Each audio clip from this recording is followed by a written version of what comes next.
Welcome to Good for Bitcoin, a weekly show recorded live every Friday, where we recap the top events of the week and talk about everything that is good for Bitcoin. If it's built on Bitcoin, then it's good for Bitcoin. Let's get started. Content shared on this podcast is for informational and entertainment purposes only. It does not constitute financial, investment, or legal advice.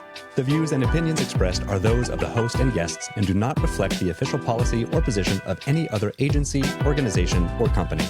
We encourage you to conduct your own research and consult with a qualified professional before making any financial decisions.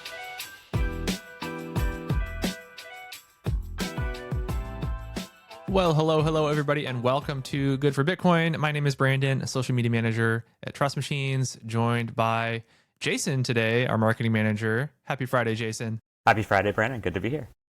Yeah, it's been another week, kind of a slow week. I feel like the past few weeks have been kind of just slow, a little bit slower news-wise. Everyone's just back to school or something. I don't know. Back to school. Don't a lot of European countries take the August off, so we have the downtime? I'll accept it.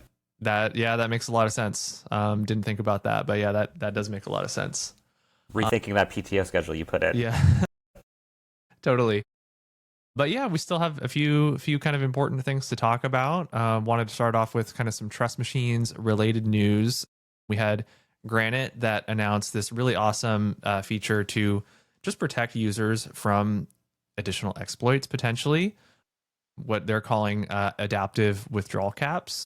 I've seen it kind of worded as like either adaptive withdrawal caps or like limits or throttling, I guess, is another word. Basically, it's designed to make it so that if somebody were to somehow, exploit Granite, right, it would make it so that they would not be able to withdraw all of the money from Granite. They can only withdraw a certain amount at a certain, within a given sort of time frame. I think right now it's like within like a 24-hour period. So again, it just goes back to trying to, make it the safest place to borrow against your Bitcoin. This feature was actually, one thing that is really cool is this feature was actually requested by an institutional customer. So institutions are here, they're using Granite. And it's just really cool to have this feature live. Yeah, to the point about this being a feature requested, it's really cool to see the contributing team for Granite really focus and ship fast on some of these feature requests and stuff for people entering the ecosystem. I don't know, you see other ecosystems all the time that are building towards hype. And so when we hear about the contributors for Granite building something like this, it's cool. It's cool. And maybe it doesn't hit everybody in the same way, but like you said, institutions are here. So it's nice to see. Yeah, I mean, for those of us that have maybe been in the Stacks ecosystem for a while, you might have seen different platforms might have gotten hacked in the past. Something like this would have protected a lot of those funds, right, from getting drained from other protocols. It's really great to see. Hopefully, something like this gets adopted a little bit more, and we see a little bit more kind of safeguards there. But yeah, these protections are at kind of the smart contract level, so. Again, just making it safer, and just safer to deposit funds. And it's not just all protocol level stuff, right? Like it's just a reminder for anybody that maybe doesn't know. The other things that Granite's doing, like, the Telegram push notifications on account health and all these different things are just building a more secure environment around DeFi, especially when it comes to Bitcoin, which is something that everybody wants to be as safe as possible with. So it's just another tool in the toolkit. Yeah, absolutely. I mean, the no rehypothecation bit is like, one of the large kind of selling points, but I think one of the biggest ones is that notification bot, right? That kind of can alert you ahead of time before, you even get to the point of maybe being liquidated on your position. So proactive notifications is huge. And also, though, if you do get to the point where your account might be liquidated, you're not getting everything liquidated, right? You're not just totally getting wrecked. It's partial liquidations or soft liquidations. Mm-hmm. So only the amount needed to restore you back to solvency. So pretty good stuff. Big fan of Granite. Little biased, but big fan of Granite. Yeah. It's definitely. I mean, it's just when you look at like just those three things, like no other protocol offers all three of those. So it really is like kind of changing the game in terms of like DeFi lending. for Bitcoin. But yeah, let's get into some public company news. We have Strategy back in the mix. Of course, they bought 430 BTC this week. So now they hold 629,376 BTC. Cardone Capital bought 130 BTC. I was unable to find how much in total they hold, but saw that news this week. And Nakamoto completed its first BTC buy. So last week we talked about them finalizing their deal to go public and officially merge with Kindly MD. That happened last week. So people were speculating, when are they going to make that purchase and smash buy that what they said was like north of, or like a little less than like $1 billion worth of Bitcoin. And yeah, they made a purchase of 5,744 BTC. That places them at number 16 in the Bitcoin treasury race, just above Semler Scientific. And they said that Anchorage facilitated the sale for them. They were buying $1 million worth of Bitcoin every minute for roughly 12 hours. So such a wild statistic. Could you imagine yourself buying 1 million Bitcoin every minute, Brandon? I could never imagine that. I don't think I will ever get to that point. Same. We also saw Bullish. This is cool from Bullish. So they recently went public and they announced that they had arranged to receive $1.15 billion of proceeds from its IPO in stablecoins, which is just kind of showing, how far stablecoins have come in kind of integrating in with TradFi, that you can raise in stablecoins. And that's just like a perfectly legal thing for a public company to do. So pretty cool stuff. Another one is, Kate's not here this week, but Air Canada, their pension fund revealed that they had $161 million worth of Bitcoin ETFs in one of their most recent filings. And also, this isn't public company news, but it's interesting that in an interview this week, Eric Trump hinted that a mystery country has already purchased 200,000 BTC, but they have not come forward yet. So did you check? I don't know who that would be, but is there a poly market going on this? Do we have? It's a good question. I didn't check. Maybe we'll have to. Yeah, that's a lot of Bitcoin. Not as much as Strategy, but still a lot. Still a lot going around. I love the Air Canada one. I'm not Canadian like Kate, but I still can represent the fact that I think it's really cool. When I started in all this in 2017, some of this stuff was like pension funds and strategic reserves, and all this was like stuff people would like almost jokingly dreamcast, right? Like they would just like, the pipeline could be this one day, and then you'd shrug it off. So it's just wild to see some of this stuff come into fruition in such big ways. Yeah, I mean, something like a pension fund in particular, it's very cool, because their goal, right, is to beat inflation. They have, they need to protect kind of, their employees' funds, and make sure that they can pay them at a later date. So certainly adding Bitcoin, to a portfolio in kind of a, a measured way, right, can certainly help offset some of those inflation numbers that you might be seeing. The hedge of the future. Absolutely. Cool. Going into some industry news. So a few weeks ago, we talked about, Roman Storm, who's the dev behind Tornado Cash. He was found guilty on conspiring to operate an unlicensed money transmitter. That happened, I think, just 2 weeks ago. And then this week, though, the US DOJ said in a new statement that they won't be targeting DeFi developers. According to the acting assistant attorney general, Matthew Galliotti of the DOJ's criminal division, they said the department will move away from bringing charges over failure to register as a money transmitter business. And a quote from them says that their view is that merely writing code without ill intent is not a crime. So it kind of feels like a slam dunk appeal for Roman Storm to, you have the DOJ saying one thing and the judicial system, I guess the courts saying another thing. It just feels like very easily they could appeal this and hopefully win it. I haven't kept up with the Roman Storm stuff as much. Are they planning an appeal? Have they announced anything of this such? I don't know if they've announced anything yet, but I don't know. It all just seems like they should. Totally. I'm sure they're preparing it because he was, tried on, I think, 3 different counts. And this was the only count that he was found guilty on. But you have direct, statements from the DOJ saying that they don't care about this anymore. So just the huge conflict, between kind of a few different departments in the government system in the US. So yeah, hopefully that'll get appealed and get reversed or something.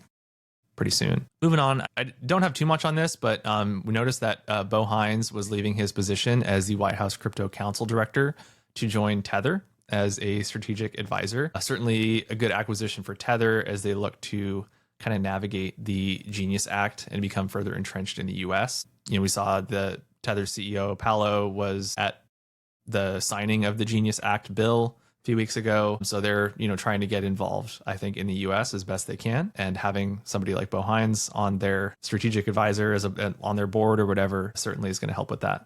It's a huge step. Yeah, absolutely. Yeah.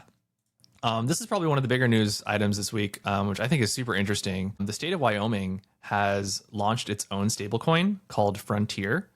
It's launching under the ticker FRNT, and they launched it in partnership with Layer Zero, and it's on a bunch of chains already. So they announced it, or they launched it on Ethereum, Solana, Avalanche, Polygon, Arbitrum, Optimism, and Base. And like most stablecoins, Frontier is backed by cash and U.S. Treasuries, but it's being launched by the state, right? So instead of benefiting a business, the interest that's generated by FRNT's reserves will actually be diverted to Wyoming's School Foundation Fund on a quarterly basis. So it's acting as a public good, and all that interest is going back to the community, which is really awesome. It's a very, very cool thing that they have. I guess in some interviews last month, some individuals that were tied to Frontier told Decrypt that the token will be unique because it's not actually regulated under the Genius Act, because Wyoming is a sovereignty and not a business. So it doesn't apply to the same kind of rules that the Genius Act has, which is, very interesting. That also means that Frontier could eventually share a portion of the revenue its reserves generate with holders. And you could technically have potentially an interest-bearing stablecoin in the US operated by Wyoming in the future, that they didn't have like a specific timeline on when that might happen. Mm-hmm. But I'm just curious your thoughts on, do you trust, or would you trust, a state-run stablecoin maybe more than a private or a public company run stablecoin? Or Right. That's like the big question too, right? It's like the parties change, politics change. How does this program evolve, right? Like, I may love this program for the next 2 years if I'm investing or buying or trading for FRNT, or live in the state, and then a new governor comes in, a new director, somebody else, and they merge it, they change it, and then I might not like it so much. I think it's going to be interesting to see, because that's going to totally evolve differently than a traditional business might if you get a new CEO or a new lead coming in to operate a protocol. I don't have an exact answer to it. What I'm really fascinated about by this, though, is like, up until this, a lot of states have, like the lottery system, right? The lotto that goes to state education, mm-hmm. which is essentially gambling for. Yeah. So it's like, this is actually really cool to me, because I'm like, this is great. This is going towards something that matters. And then the upside of it is, like you're saying, like, it could become something that is so successful that it actually starts to bear yield back to the people investing in it, or they can opt to put that yield into other programs. And now all of a sudden we have this great cyclical loop going on of statewide benefit. Yeah, it's pretty awesome. And especially because like you don't need to be like a Wyoming resident to use the stablecoin, right? So you have potentially a worldwide stablecoin that people could be using anywhere that is all being filtered back to benefiting the state. So very cool program. One thing, though, I hear you on like, the administration change. The one thing that they actually did talk about in this as well is that because it's being run by the state, it is what they call a constitutionally protected stablecoin.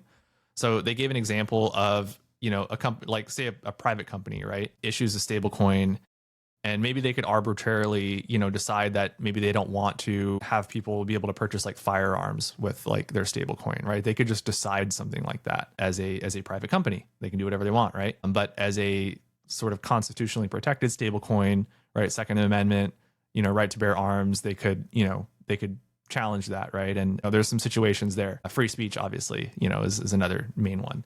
So it's just super interesting that stuff like that could potentially be protected.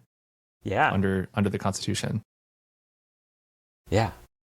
So cool. Yeah. Yeah. Well, so, question back for you. Would you rather have FRNT or something like Miami coin from back in the day? What state coin are you picking?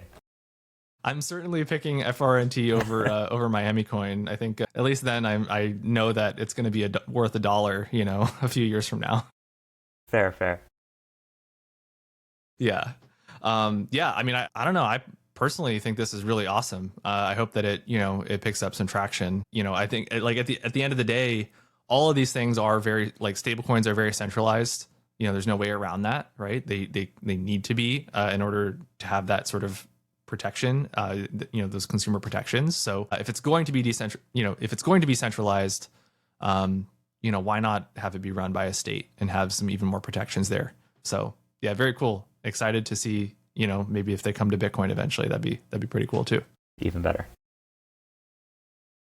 Cool. Moving on to the next one. So SoFi announced that they are partnering with Lightspark for remittances. They're going to be using the Bitcoin network for remittances. So they're planning to launch an international money transfer service later this year, which will allow users to use their app to send international payments or remittances. They will be using Bitcoin, capital Bitcoin, but not lowercase Bitcoin for this. So they're using the network Bitcoin, but not the Bitcoin asset. Basically, from a user's perspective, they will pay via US dollars. It will be converted to Bitcoin in real time and then sent over Lightning and then converted back to USD in the recipient's bank account. So it's just using the rails rather than using the network, or excuse me, rather than using the asset. That's it. Which is it's pretty interesting, but yeah, very cool news there. Very cool.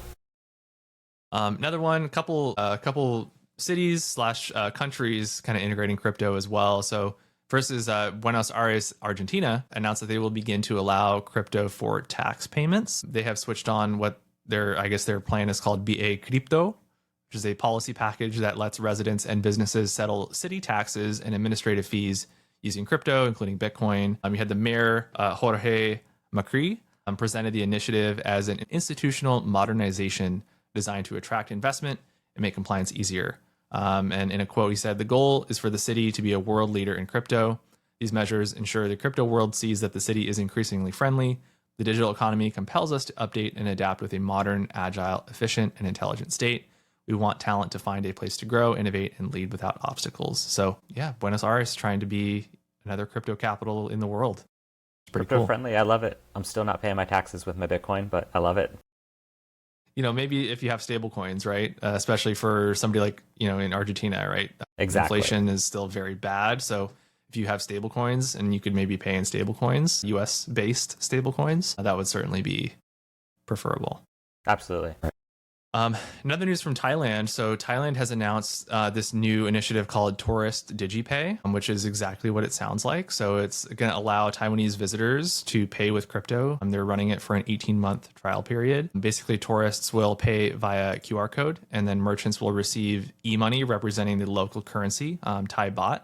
So similar to the SoFi news, merchants aren't having to touch crypto. It's being, sort of converted to a digital version of their native local currency. But, tourists can come in and pay with crypto. No word on like who's keeping the crypto or like how that is going to work. Like, I'm not sure if like they're using it as a way to, they're keeping the crypto, they're paying the merchant, and then they're keeping the crypto, right? Right. So no word yet on what they're actually doing with the crypto, but just trying to make it easier for people to pay. I mean, anytime you travel internationally, you have to deal with these crazy, conversion fees, different payment options, like credit cards charge you fees. So certainly this just like removes a lot of friction. So maybe we'll have to have a company retreat there in Thailand in the future. A good choice. Did they highlight that as one of the kind of differentiators or kind of the benefits here? I don't think so, but yeah, that's certainly just something that stands out to me anytime that I've traveled internationally. Like I'm always just reminded of what a headache it is, to deal with that. But yeah, so I guess merchants will have to go through like a KYC process in order to participate. And CZ actually commented that he contributed to this initiative. Interesting. They didn't say specifically, but I mean, if CZ is saying that, it sounds like maybe Binance is having something to do with it, maybe under the hood. That's speculation on my part. They didn't say that, but I mean, if CZ is connected somehow, I mean, that would make sense, right? And that's expected to launch in Q4 this year. So that's coming up pretty soon. Cool. So they've been working on it. It's great. Yeah. Last one. This is a follow-up from a story that we actually covered back in February. In February, the UK announced that they were going to basically force Apple to provide backdoor access to its user data. I remember this, yeah. And it was gonna disallow iPhone users from using advanced data protection, which is basically like an end-to-end encryption, which allows you to fully encrypt your data on iCloud servers, so you can still have the benefit of having your stuff backed up, but Apple or nobody, would be able to access it. And the UK was not going to allow that. But I guess they're walking that back. So apparently the US has been working with the UK to try to urge them to drop this service. And the UK has apparently agreed to do that. So they're not going to do that anymore, which is really great. So if you were in the UK, go enable this, I guess, just to make sure your data is more protected. But yeah, pretty cool stuff. Yeah, I love it. It's not going to be automatic then, I take it, if they need to enable it, or? It is like an opt-in thing. I had to go opt in and enable it on my devices. It was actually, I didn't know that this feature existed. I think back in February when I first learned that they were turning it off, I was like, oh, I should go turn this on. So, I mean, technically it makes it harder. Like if you get locked out of your account, it does make it a little harder to get back into it if you lose, your stuff. So I kind of understand why it's not enabled by default. Having worked in, tech support in the past, I get it. But yeah, for those of us that are maybe a little bit more tech savvy and certainly more security savvy on the crypto side, it makes a lot of sense to have this enabled. Cool. Well, I think that about wraps it up on the news stories this week. Anything else that maybe caught your eye this week, or anything that you're looking forward to over the next few weeks? I just got to say, you said it was a slow week, and I feel like you just bombarded us with all these great stories. So I don't know what you're talking about at the upfront. No, excited about everything coming up. I mean, we got the Granite news there. Leather, our wallet is just shipping features like crazy. So like, it's fun to see that. We're in August building while other people are taking PTO. So it's been great. 100%. Yeah, a lot of big announcements coming from Leather over the next few weeks. A lot of big features coming there.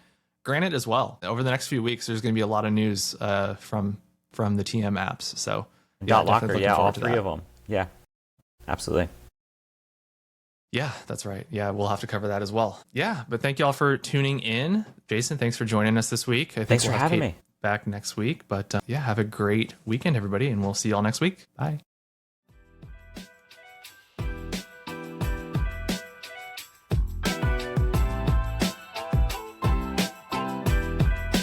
Thank you for listening.